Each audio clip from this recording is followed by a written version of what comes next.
Hi everyone, welcome back to my channel. My name is Taslim and जो आज का video है इसमें हम बहुत ज़्यादा इंपॉर्टेंट क्वेश्चन डिस्कस करने जा रहे हैं जो आप मुझसे काफ़ी टाइम से कमेंट सेक्शन में पूछ रहे हैं। एंड वो क्वेश्चन ये है कि हमें कैबिन क्रू इंटरव्यू के लिए 12th के बाद अप्लाई करना चाहिए ग्रेजुएशन के बाद।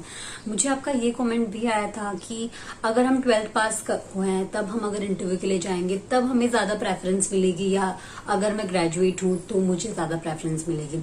सो काफ़ी लोगों को लगता है कि अगर हम ग्रेजुएट हैं तो ग्रेजुएशन के बाद में हमें कैबिन क्रू के जॉब में हमें थोड़ी सी प्रेफरेंस मिलती है, बट ऐसा कुछ भी नहीं है। अगर आप 12th पास हैं तब आप इंटरव्यू के लिए जा रहे हैं तब भी आपको उतनी ही प्रेफरेंस मिलेगी।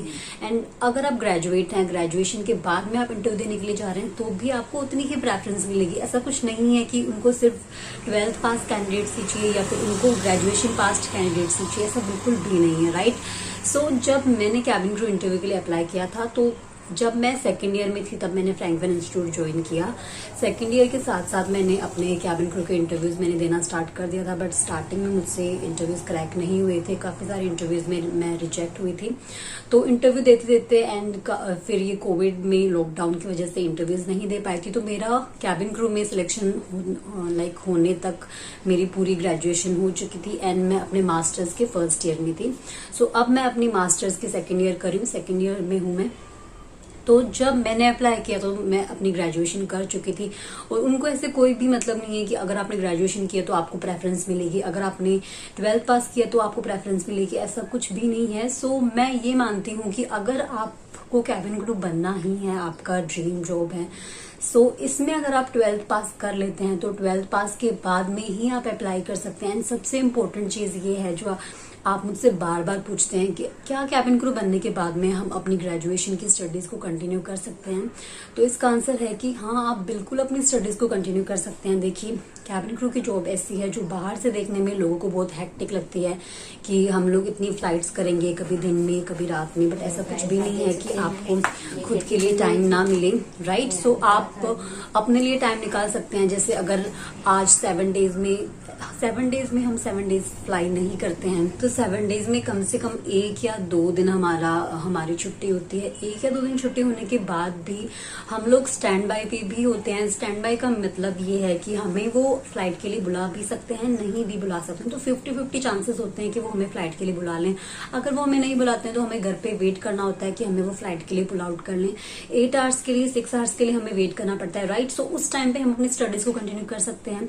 एंड जब हम अपने कैबिन क्रू की जॉब में हमें काफी सारी जगह पे लेओवर्स भी मिलते हैं, तो जब हम अपने लेओवर्स पे जाते हैं 1 दिन के लिए, 1 रात के लिए, 2 दिन के लिए, सो उस टाइम पे भी हमारे पास काफी टाइम होता है कि हम स्टडीज कर सके। काफी सारी कैबिन क्रूज मैंने ऐसी देखी हैं जो अपनी पोस्ट ग्रेजुएशन कंप्लीट करती है। मेरे साथ मेरी खुद की बैचमेट थी मिताली, वो पहले स्पाइस जेट में उसने वर्क किया था, देन इंडिगो उसने ज्वाइन किया। तो इंडिगो ज्वाइन करने के बाद में वो अब अपनी मास्टर्स डिग्री कर रही है।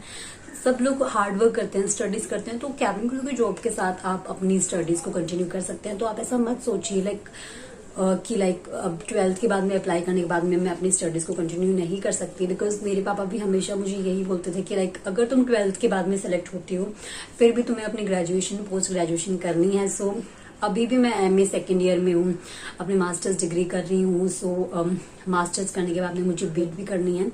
तो इस तरह से आप अपनी स्टडीज को कंटिन्यू करें एंड हमेशा आपके पास कुछ ना कुछ बैकअप प्लान होना चाहिए। आप 15-20 ईयर्स के बाद में अगर आप बच्चे होने के बाद में, शादी वादी होने के बाद में अगर आप अपना करियर आप चेंज करना चाहते हैं तो आपके पास कुछ होगा, आपके पास कुछ करियर प्लान होगा कि अगर BEd वगैरह की हुई हो, BSc MSc की हो तो आप टीचिंग लाइन में जा सकते हैं। तो इस तरह से हमेशा आपके पास एक B प्लान होना चाहिए, बिकॉज कभी भी कुछ भी हो सकता है। कोविड में भी हमने काफी सारी डिफिकल्टीज फेस की थी।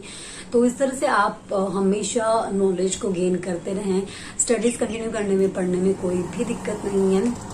आई होप आपको सारे क्वेश्चंस का आंसर मिल गया हो कि क्या हम अपनी स्टडीज को कंटिन्यू कर सकते हैं या 12th के बाद में अप्लाई करें, ग्रेजुएशन के बाद में अप्लाई करें।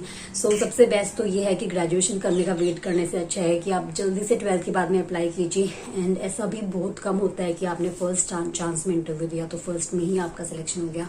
टाइम भी लग सकता है, तो इंटरव्यूज देते जाइए, जब तक आपका सिलेक्शन ना हो तब तक आप ट्राई कर सकते हैं। आई होप आपको ये वीडियो अच्छा लगा। अगर आपको ये वीडियो अच्छा लगा तो लाइक करना ना भूलिएगा। Thank you so much for watching.